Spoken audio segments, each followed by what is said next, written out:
Good morning, or depending on when you're watching this, good afternoon, good evening, or good night. My name's Ross, and as always told out of Voice Radio.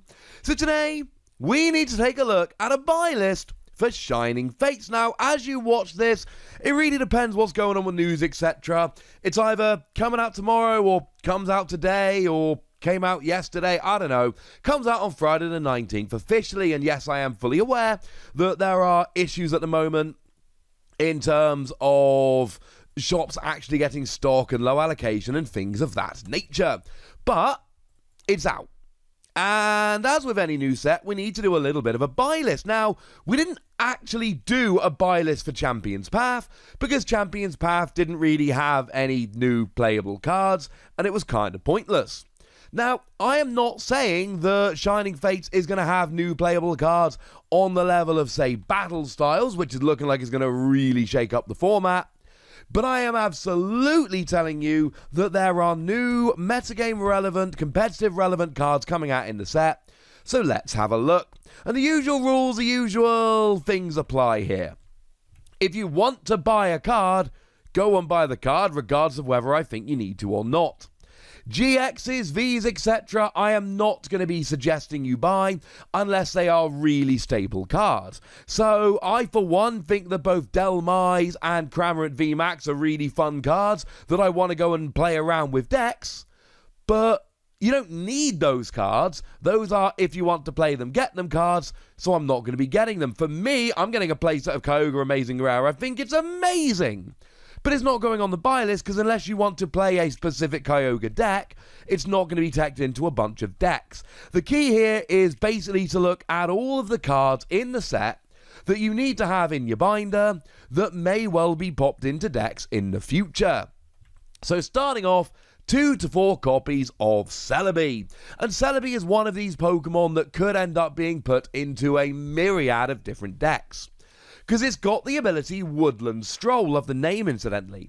Once during your turn, if this Pokemon is your active, you may look at the top 6 cards of your deck, find an energy, and put it into your hand. And it's got a retreat cost of 1, so U-turn board, air balloon, etc. will give free retreat. And it is energy, not basic energy, so that means that you could use this to find special energy like Twin Energy, for instance, or Triple Acceleration Energy, which are limited to 4 in your deck. I could see this ending up in a whole bunch of decks. And going slightly out of order, I think you need 2 to 4 copies of MANAPHY here. MANAPHY is exactly the same, but it's for Pokemon rather than energy.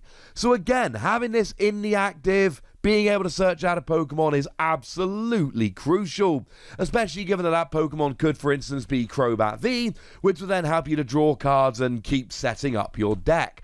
After a KO, at the beginning of the game, when you use something like an escape rope, anytime you're switching your active, putting a MANAPHY or a CELEBI up, searching for a Pokemon or an energy, and then free retreating with the appropriate tool, seems like a pretty gosh darned good idea to me. Weirdly, I think you need 2 to 4 copies of THWACKEY. Now, THWACKEY is only ever going to be relevant if you want to play a Rillaboom deck, but then again, you don't know what Rillaboom decks are going to be coming out in the future, and this THWACKEY is likely to be very cheap, and it is the best THWACKEY that we've actually had so far.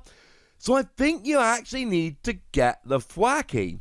It's got an ability that says if you have a stadium in play, this Pokemon has no retreat cost, which is better than any THWACKEY we've had so far. Do feel free to ignore it if you wish. Along very similar lines, I think you need 4 copies of Snom, because if you ever want to play a Frostmoth deck, and Frostmoth, if I'm honest with you, it's been pretty good lately, well, you're going to need this Snom. This Snom is significantly better than the other Snom. Maybe in the future we get a better Snom, but at the moment that's not actually happened. So it's just, I mean, it's not great. 1 energy, search for a basic Pokemon and put it on your bench. But this is actually huge, because if you've only got 1 Snom and your opponent KOs it, you're not getting a Frostmoth. If you attack and use Call for Family, your opponent has got to KO both Snom in one go, which isn't easy, in order to actually then stop you getting a Frostmoth next turn. So this is kind of good. Now, one more along these lines, and this might be the most impactful of any of them. I think you need to go and pick yourself up 4 copies of Koffing. And actually, while we're here, if you don't have a playset of Galarian Weezing, I think you need to go and make sure you do. Also, little side note, Galarian Weezing is getting a straight reprint in this particular set, so maybe get it there. But Koffing's got Ascension, which lets you search for a card that evolves from it and put it onto this Pokemon as an attack. So if you go second, your opponent has one turn, but remember it's the first turn of the game, so no supporters and no attacks. And then you get a Galarian Weezing out and your opponent is ability locked for the remainder of the game, essentially. And I do think Galarian Weezing is going to make its way into a whole bunch of different decks, and I do think you need to make sure you got 4 Koffing and 4 Weezing sooner rather than later. And I personally think you need 2 to 4 copies, probably nearer to 2, of the new Rotom. You see, the new Rotom's got a lovely ability whereby when you bench it, you can search your deck for 2 cards with Rotom in their name, 2 item cards, and put them into your hand. And I adore this for early game Rotom Bike plays. You see, Rotom Bike lets you draw until you've got 6 cards in your hand, but then it ends your turn. So you only really ever want to play 1 copy in your deck, so you can use it turn 1, but if you only play 1 copy in your deck, your chances of finding it turn 1 are rather slim. Now you quick ball for Rotom, play Rotom from your hand to your bench, then you play Rotom Phone to draw till you got 6 cards in your hand. I cannot be the only one that thinks this seems really cool. For what it's worth, the other Rotom, I would just get 1 copy of Rotom Phone. Lets you rearrange the top 5 cards of your deck, which is kind of cool. Sorry, lets you put 1 card from the top 5 on top of your deck, and then shuffle the others back into your deck. I don't mind Rotom Phone before Rotom Bike if you're looking for a particular card, or you can save it for next turn. Bearing in mind if you're playing Oranguru, you will essentially be able to find a card from the top 5, put it on top of your deck, and then grab it with Oranguru, which, that sounds pretty gosh darn good to me. Now, I did say I'm not going to suggest many Pokemon Vs, but you do need 2 to 4 copies of Crobat, if you don't already have it. Now, of course, Crobat was in Darkness Ablaze. Crobat isn't new in this set, but we are just getting a straight reprint of Crobat V. The reason, if anyone's wondering, is because we are getting Crobat V Max, and essentially, like, we've got the whole Rillaboom line being reprinted because of THWACKEY. So, you know what? Makes sense. We're getting Crobat V Max, so we get a reprint of Crobat V. And when you play it from your hand to your bench, you draw till you got 6 cards in your hand. It's pretty much essential now, and when we hit the rotation in end of August, beginning of September, and we lose to Den AGX, which is essentially the alternative, it is going to get a whole bunch more essential. So make no mistake about it, you are going to need yourself 2 to 4 Crobat V. If you don't have them already, this is a good idea. And I kind of think you should have a copy of Ditto, but this one very much has an asterisk next to it. I really like Ditto because it's got the ability V Transformation that lets you choose a basic Pokemon V from your discard pile and switch it with this Pokemon. Any energy attached to it stays, etc. And this essentially can be used to give you 1 more out. So if you really desperately want a turn 1 V to evolve into your VMAX or whatever, you can essentially just put in Ditto as a 5th or even 2 Ditto as a 6th, etc. If you don't get the, I don't know, let's say Eternatus. If you don't get the Eternatus turn 1, but you do get a Darkness Energy on the Ditto, then what you can do turn 2 is attach a 2nd Darkness Energy, discard an Eternatus, and just swap Ditto for Eternatus. And because Ditto was in play for a turn and could evolve, Eternatus is in play for a turn and can evolve, and you'll keep the energy and everything. A sneaky little tech which I think you should have an eye on. Now, in terms of trainer cards, you know my general rule here, I do believe you need a play set of all of them, because you never know what's going to end up being good in the future. Ball Guy, I really do think you need a playset of this one. Ball Guy, you search for 3 item cards with the word ball in their name and put them into your hand. They've got to have different names. Well, we've already got Quick Ball and we've already got Great Ball, and it's been confirmed we're getting a Level Ball reprint, so expect to see this popping up in a whole bunch of decks because it's going to be really good for helping you set up. Boss's orders, we are getting Boss's orders Lysander here, and my advice is quite simple. You need a playset of these, but you might already have a playset of Boss's orders Giovanni. They are the same card. So if you don't have a playset of Boss's orders, make sure you do so now.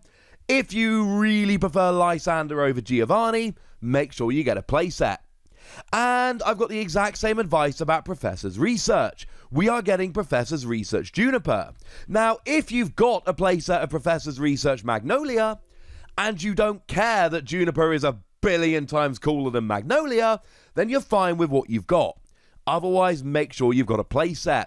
I'm playing through Pokemon White at the moment. I'm in the post-game, and then I'm going to go and do Pokemon White 2. You'd better believe I am swapping out all of my Professor's Research Magnolia for Professor's Research Juniper. 4 copies of Gym Trainer. Now, there is a decent chance Gym Trainer is never good, so I leave this up to your discretion. Do remember, this is only advice. Any cards I'm saying go and buy 4 of, if you look at it and go, I think that's trash, Wassy, you don't have to buy it. It's just my opinion, ladies and gentlemen. You draw 2 cards. If any of your Pokemon were KO'd during your opponent's last turn, you draw 4. I like having a playset of everything, but if you had a Pokemon KO'd the previous turn, Rosa will let you get a Pokemon, a trainer card, and an energy. And we got that new Bruno card coming, which will let you shuffle your hand into your deck and draw 7 cards if you had a Pokemon KO'd the previous turn. But then again, this just lets you draw 4 cards, and that's more than you get with Rosa. If you want, say, 2 energy, you're not going to get 2 energy with Rosa most of the time, unless you've got a trainer that will get you an energy. And you might not want to shuffle your hand into your deck with Bruno, so Gym Trainer could be relevant. You need 4 copies of Rusted Shield, because Zamazenta V gets an extra 70 HP when it's attached. And maybe we get a new Zamazenta V in the future, or maybe the Zamazenta V we've got becomes a little bit better. But either way, I do think that it's one of those that might end up being a little broken if the meta changes, or if we get a new Zamazenta V. And if we get a new Zamazenta V, this will work with it. The undisputed you need it is 4 copies of Rusted Sword, because this is for Zacian V and lets you do an extra 30 damage. And Zacian V's going nowhere, right? When we hit the rotation, Zacian V is still going to be one of the best card/decks in the entire game. Make no mistake about it, this is an absolute slam dunk must-have, and the price of Rusted Sword probably isn't going to be tiny at release. Gone are the days when you could pick up playsets of any trainer card super cheap. If you were quick enough, those days are gone. Man, I miss the black and white era. But it's only likely to go up in price, though. And the pull rates in Japan were trash. I hope the pull rates are better over here. You got 1 Rusted Sword or 1 Rusted Shield per box of Shiny Star V. I opened up 3 boxes and got 3 Rusted Shields, so cheers for that. And then 4 copies of Team Yell Towel. It heals 50 damage from each active Pokemon. And again, this is a weird one because it heals your opponent. But if you're playing a deck where healing is important, but you're one-hit KOing, go for it, ladies and gentlemen. Go for it. And there we go, ladies and gentlemen. The full buy list is up on the screen. No, it's not like a lot of sets, and I'm sure there's a bunch of these you can ignore if you want. But things like CELEBI, MANAPHY, Rotom, Ball Guy, Rusted Sword, these are cards that you should expect to make a little bit of a splash. But now it's over to you guys. Give me your own buy list in the comment section. Tell me which cards on this list you don't think should have been on the list, and tell me if there are any cards which you thought should have been on the list but weren't. Go nuts in the comment section, but be nice! And then make sure you like this video, subscribe to this channel, follow me on Twitter at THWACKEY, and Twitch for some live action at twitch.tv/PTCG Radio. If you want to support the channel, get some bonus podcasts and all that good stuff, head on over to patreon.com/PTCG Radio, where you can do exactly that. But by far the most important thing, as always, look after yourselves till next time, would ya? Thank you very much for watching. My name's Ross, and you've been watching PTCG Radio.